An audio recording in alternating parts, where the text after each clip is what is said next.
ate na kino nacho ekino cyo kutabano nacho nze ngiyita ntandikwa bano be batono wale group nyingi abana banji nabano in fact nabano be batadde Nubian iri yasinze okujjayo amawulire kati abaratema nabakogera banji Nubian iri ne Edimutwe bebogera Edimutwe bwabayogera norabengerije bamubonyabonya okaba amaziga tibamanya bwe babawa ababakokogera nabo Nubian iri akugamba yawanika omukono ye yabawa bwino nti bonna kumpi baba tutte naye tubadde tusura nga kumpi ntasura waguru wa mune abali mu makomera abakulira makomera mwegendereze waliba wakakiiko oluvanyuma lwa government eno kuvaawo ka Human Rights Commission kalitekebwawo mwena bakulira makomera ago muri nyumya muri tubulira engeri bije mwabonyabonya mwabantu bafe tibamuwadde bira kyasigaddeyo wena nkulabye eyawangura jukira yawangura akaruruke ari ku rukiko rwa KCCA yawangura akarurunga ari mukomera butambuza kifananyi kye nti wuno ari mukobera ari ku kadi ya nupu ye yesimbyeko ku kifo chobwa cyo ku KCCA LC5 uyinza kugita LC5 ne ari ku kifo ari ku rukiko rwa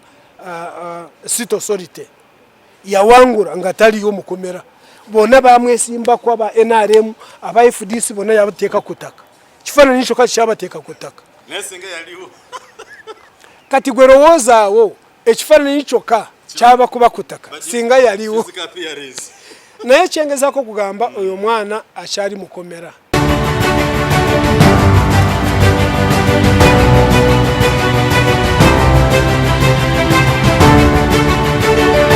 nao katono nyo kuchaba Edimutwe ngabwe nabagamba ora basoka kuta motoka basoka kufite motoka kati cyaguranye bwe yabafubutura nagamba nti mbade sagara motoka no kusinga njagara abantu beba mutta era kati babajeyo ate na kino nacho ekino cyo kutabano nacho nze ngiyita ntandikwa bano be batono wale group nyingi abana banji nabano in fact nabano be batadde Nubian iri yasinze okujjayo amawulire kati abaratema nabakogera banji Nubian iri ne Edimutwe bebogera Edimutwe bwabayogera norabengerije bamubonyabonya okaba amaziga engerije bamujamu ne bamujamu nengoye na boxer ne bajimujamu ne bamukora ku ebintu byensonyi nga musajja ngoraba ekiri mukomera nagamba nti enukomere liyitibwa Kitalia lya byafaayo mu mulembo Museveni enukomera ligenze mu byafaayo tugenda kulinyumyako mpaka ne government eriddako nzo mukuraba okwange enukomera erijja kugarwawo kubanga kizuulibwa lyazimbirwa nga lyaba byabufu kusibiramu bana byabufuzi no kubabonyabonya ekyewuunyisa aba bantu ebintu bye bakora nga bya cyana kito nga ababaka bagenzo kurambura ba Edimutwe na Nubian iri ne banabwe bakugamba engeri gye babapanga nga bapanga endibota nga bapanga ebintu ntu ababaka nga bagendayo kumpi kimu kyakubiri bashijayo ne bakitwara mukomere ddala eriri kumpaawo nga tibagala ababaka basanga omujuzo tibamanya bwe babawa ababaka okogera nabo Nubian iri akugamba yawanika omukono ye yabawa bwino nti bonna kumpi baba tutte naye tubadde tusura nga kumpi ntasura waguru wa mune nga Nubian iri akugamba nti ye abadde tamanyi nti n'abantu abakuru beyambira ku buliri kankozese kigambo ekyo why nti kasita webaka bwoti webaka kuruda rumu kugundi wanu woka wamu wanga tosobora kugaramira boti ekyo kifo tikiriwo buri bwoteka ko orubirizi bwoti buri bwovaawo n'ogenda kweyambako omurara yebakawo osura ngo otudde kyekireetera omuntu oluusi n'okukoja oba waali. This is very interesting. Abantu abali mu makomera abakulira amakomera mwegendereze walibawo akakiiko oluvannyuma lwa gavumenti eno okuvaawo ka Human Rights Commission kaliteekebwawo mwena bakulira amakomera ago muli nyumya muri tubuulira engeri gye mwabonyabonyamu abantu baffe. Can you imagine ng'omuntu tasobola yadde n'okwenyeenya okuvaawo agende yeyambeko ng'atire nti bwe naagenda omulala ajja kujja yeebakewo. Kikutegeeza abamu basula nga batudde oba nga bayimiridde lwa mujuzo. Eddie Mutwe enyumya gye yanyumiza y'engeri oba Eddie Mutwe lwaki buli kukwatibwakwe bamukuba baagala kumutta bose simanyi lwaki oba balowooza nti ono musirikale oba wakyagulanye eyo ngeri gye bamulabamu nga wamaanyi nnyo baba baagala banyumirwa nnyo okumukuba ye bamubonyabonya n'okusinga banne kubanga buli bwaba akunyumiza ne Arua era baali bamutiddeyo ne bakuba nga bakuba ente n'omukomera wulira naye ekyewuunyisa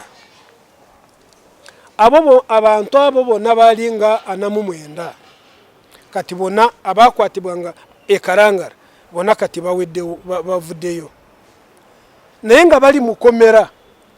babateekako omusango okusangibwa n'amasasi 4 1 2 3 4 bullets 49 people nga bali ki nga bali mukomera ate babateekako omusango ogw'okubasanga n'amasasi baagajawa baagaja Samuweya bali mukomera tolowooza nti babasanga n'amasasi mukomera oba ekarangara bwe baali mukomera babateekako omusango gw'okusangibwa n'amasasi 4 egye baagaja gwe nange baagabasangisa mukomera nti baale nekitegedde abantu bali mukomera naye bagambye nti mwalina amasasi 4 abo bonna 4 bullets naye nga bali mukomera bagabasanzeyo nti mwali mugalina. Kyengezaako kugamba ababaka baffe nga bonna n'aba NRM nga mwebali aba erifuga kooti maasho abantu baffe bagenda kubonaabonera bagenda kugwera mu kooti maasho n'abamu bajja kufa nga bafiira bwereere. Kati bano bamazeyo emyezi 6 nga musango ki nga teri musango yadde. These are political prisoners. Political persecution yejjudde mu ggwanga lyaffe nga babamye Beiro nga Beiro okugibama nga bagamba nti bamaanyi nnyo bwe banaaba nga bateereddwa ku Beiro bandireeta obutabanguko bandireeta obuzibu mu ggwanga.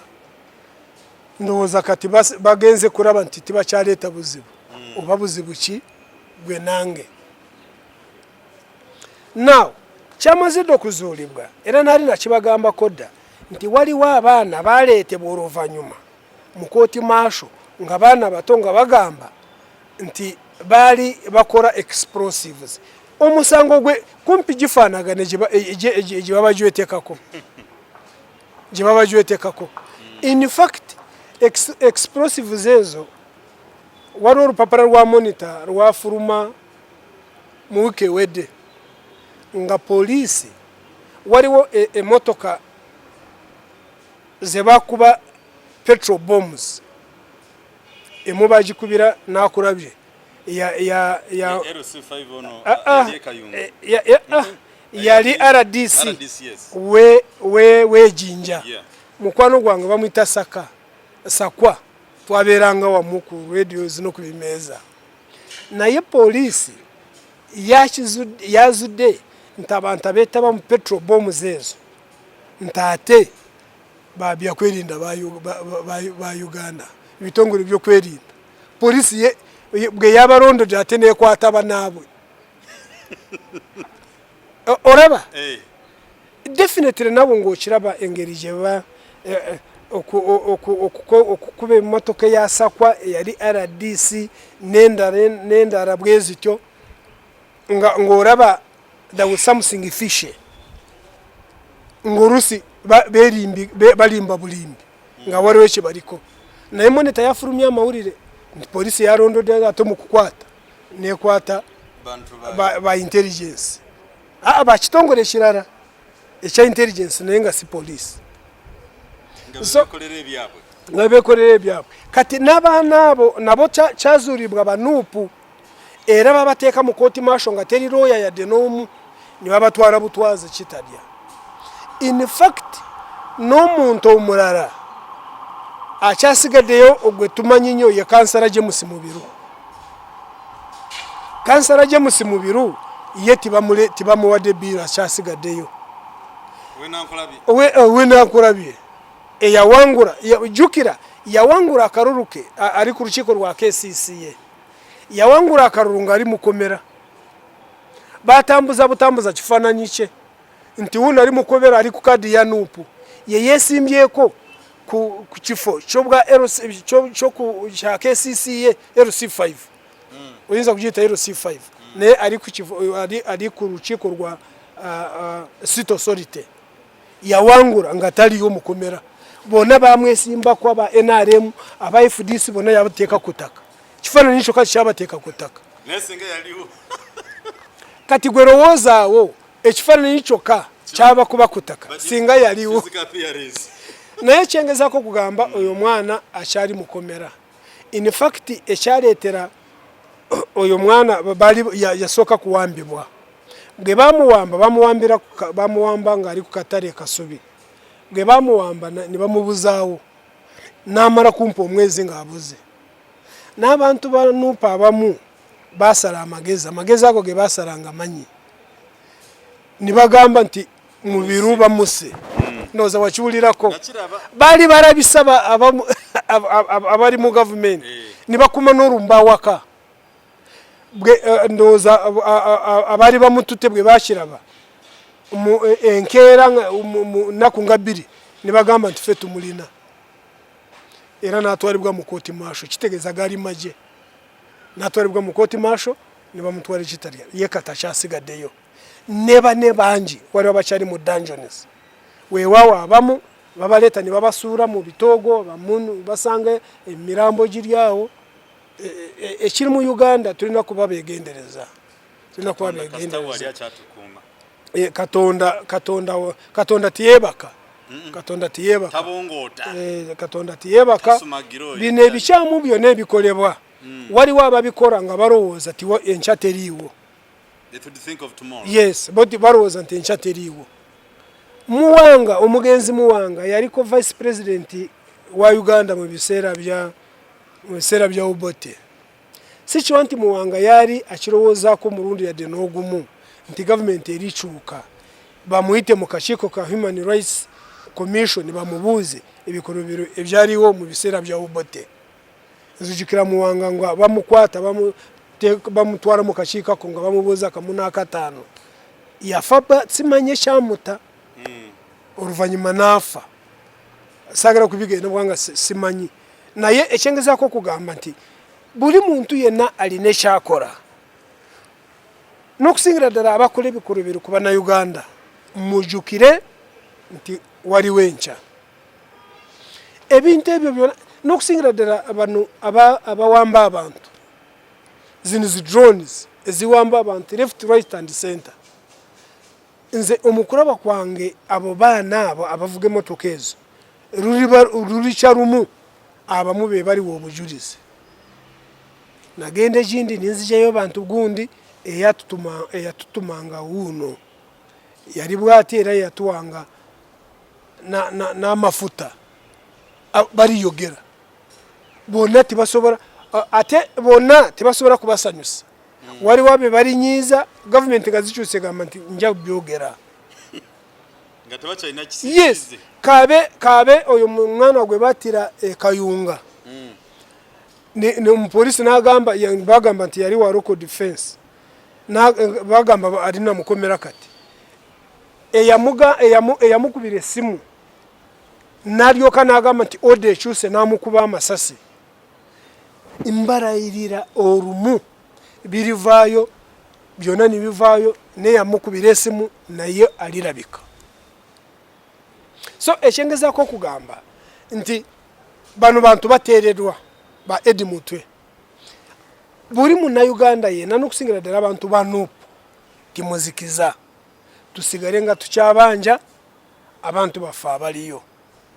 tusigare nga tukyateka government kuninga ekomye okubonyabonya abantu bafe mu bintu ebitaliyo kwata omuntu bwaba azizo musango mutware mu koti naye mureke kubabonyabonya nga muba kwatwara butwaze mu koti yamaje ni mubakoreshe mwagara ekibatwaziza mu koti zamaje kintu kimu just political persecution bakwatwara mu koti zamaje kubanga bakimanti mu koti zamaje tulina cyogenda kubakora eye koti efusenga ki bakora ekibagara bakuwa biri we bagalira bakuletera mu koti we bagalira teraba kwata ku mukono. So ebintu ebyo nze ekinjogeze bintu bino manye byafayo byegwanga lino manyi abantu banji ababonyabonyanga abantu bafe oluvanyuma nga President Museveni noniyo nyine nga wangude yabakorako Sebirumbi alirudawa Sebirumbi yali chairman wa UPC ye yabonyabonyanga abantu abana Uganda nga agamba nti bebarwanyisa government eno. In fact Sebirumbi kigambibwa nti yata Rutamaguzi ndozo muwulirako umugenzi Rutamaguzi bagamba si tata wa Rutamaguzi wabara bamwita Rutamaguzi erinya rye Rutamaguzi bakugamba yakweka President Museveni obutatibwa oweruwero era bakugamba nti bamubuza nti President Museveni alirudawa bakugamba yari amanyi wali nasirika ni bamusanjaga mpaka nasirika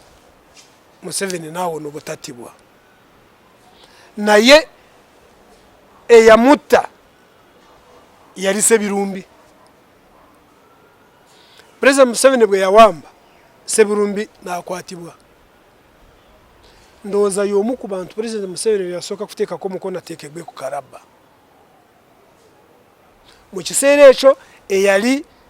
eyali minister wa security bamwitanga Chris Rwakasisi ye yatumanga abasebirumbi kyewonyisa nti Chris Rwakasisi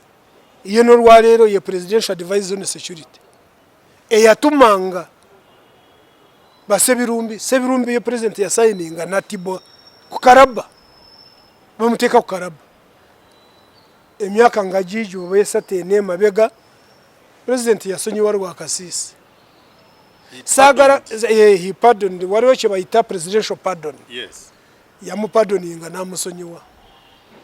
ye olwalero ye senior presidential advisor on security ayatumanga nawo waliwo ebibuuzo bingi mwabantu mwabali mu government olusi bintu byenjogera bibayamba abantu banji nokusingira ddala bali mu Buganda n'abatali mu Buganda bakiraba nti wande bawo obusosoze oba waliwo obusosoze kubanga Rwakasisi munyankole ntono yareka muganda we okutibwa ate nato muganda sagala kubigenda munyo kubanga sagala kusajjura embeera naye ebintu ebyo olusi bwe tubijayo abantu olumu bategeera ekintu ebintu ebigenda mu maaso so ebyo byonna mbireta ndete byafaayo nga ndaba abantu banupengeri gye babonyabonyezebwamu ndaba abantu banupengeri gye batibwamu gye basibwamu mu ngeri yakyeyononere naye nze nga mbarabura nti there is tomorrow kuberuga walashayogedde nga kitiisa ate nga nkyakirowoozaako ne kutuuka mu kaseera kano okyogeddeko nti ono omukulu Eddie Mutwe okumutwala mu nkomyo ekoga mu mbuzi ekogga ne bamutuusa byonna byamutuuka. He was tortured too much. Bw'oraba bwakuwa odiru ye. He was tortured too much. Simanyi omwana oyo bamwagaza ki? Simanyi. To an extent okumutegako ebyambyoni. Yes. Bwanga bwakugamba nti bamujja mu bokisaye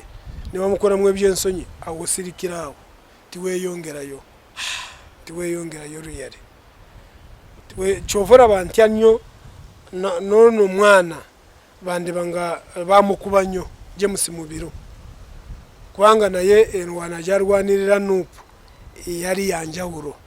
So sometimes abantu bwe bato are pinpointed ne batwalibwa mu bifo ebyekusifu ne babakora ku bikolobero ebitagambika. Tulina kusaba busabi Katonda akyuse embeera eremwe okusigala nga bweri kyekisinga obukulu. Munnayuganda munaffe okumutuusako ekyo ekintu nankadamba bikola nga babyeyagali naye kati it is too much. Ku masagali tubaddeko n'ono omutabanye ono gwe bayita Bobby Young tubaddeko naye twamukyazizaako leero naye emboozi ye ekaabya amaziga. Yes. Kaya abadde atugamba nti ffe bakwata banubyanani ne batwala awalala ffe ne batuleka eno. Tebabaleeta mu kkooti bamukomya nga bagamba gwe bakuyita gundi erinnya lyo nickname liirino okola kino na kino nti ekinsesezza agenze n'agamba musajja n'amugamba gojuka leo tatunywa akabisi mwana wali n'amugamba sebo nze sinywa mengeze sikumanyi twali ffe nali mu bbala nga gamba tukole bwetu tugamba nga mweteekako to create environment. Nina agamba byonna bye mwogera sina kyembe manyiko. Nenga kituufu kiri nti tusaba Omukama akyuseemuko embeera yaffe akyuseemuko ensi yaffe Uganda. Nenga bannayuganda mbasaba please kindly mwambale masiksi zammwe mu keep social distancing COVID-19 kuba munanga it's one of the tools now tugazaawo okukola buli kimu. So katugondeko ko amateeka g'ensi yaffe Uganda tusobole okusigala nga tukyali balamu ate namwe nga mukyali balamu naye bannaffe mwenna abakyali mu makomera mugumemuko Katonda ajja kukyusaamu embeera eno ebintu bijja kutereera mukulabugaba nga tuwumba mu baprogramu yaffe olunaku olwaleero. Kino si kireese nti nno lwaki naye twetaaga tumanyeemukko nga ffe bannayuganda lwaki embeera eno egwa ku kisayisaidi yemu eya Nuupu atugiddwa wa Nuupu asibiddwa wa Nuupu afudde wa Nuupu gwe bawambye wa Nuupu lwaki kiri bwe kiti? Ekyo kikuraga amaanyi Bobi Wine ge yaleeta mu byobufuzi bya Uganda. Nze mukulaba okwange gavumenti eno ng'ekulebererwa Mr. Museveni baatya nnyo amaanyi ga Bobi Wine. So bo mu kutegeera kwabwe ne balowooza nti bwe banaabonyaabonya abawagizi abamu abalala bajja kugwa mu maanyi. Omukulaba okwange nga kyekintu ekimu ekireetera na Nuupu okubeera abagumu n'okubeera n'amaanyi agatagambika. In fact abantu bano be baleetera okuleetera abantu ba Nuupu okubeera bagumu. Yusi omuntu bwakutya nnyo bw'omulaba bwakutya nnyo n'omwetegereza atogumira ddala. Amaanyi bwe gati kirabika kasooka Museveni abeerawo tigabeerangawo. Ekyokulabirako kya Dr. Kano Kizza Besigye. Dr. Kano Kizza Besigye bw'abadde ava mu kalulu ng'alina mu kalulu waliwo omuntu wa FDC abadde akwatibwa n'atwalibwa mu court martial ne bababonyabonyanga bano kyali tikiriiwo. Kino kyokka kye kikulaga nti waliwo amaanyi ag'enjawulo agayingira mu byobufuzi byaffe naye nga gava ku muntu omwayitibwa Bobi Wine. Gavumenti gwe yatya era gwetidde gwekyatya okulaba nti eyagala nnyo ekozesa amaanyi esirise oba silensinge buli muntu yena omuwagizi wa Bobi Wine. Nze ate omukulaba okwange amaanyi ge banaateeka Nuupu ne Kyagulanyi nga baagala kugisirisa ate Nuupu weegenda okujja amaanyi agajongera mu maaso agatagambika kubanga buli muntu yenna amanyi nti mumaze kutya bw'ogenda n'omuntu mu boxing ring n'ogendamu ng'okankana akukuba knockout. Nze mukulaba okwange ndaba gavumenti yakankana nga bali mu boxing ring ne Bobi Wine agenda kubakuba knockout essaawa yonna. Kale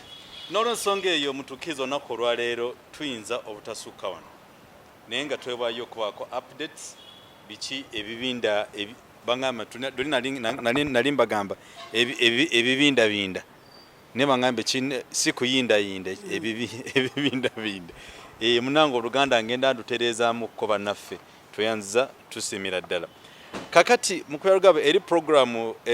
gyamwalabyeko eya land issues ngabe mwasabe comments nazabe nga mugamba mukwalugaba mwetaga abawemo more highlights tebantu bamanyi Mailoland kyeki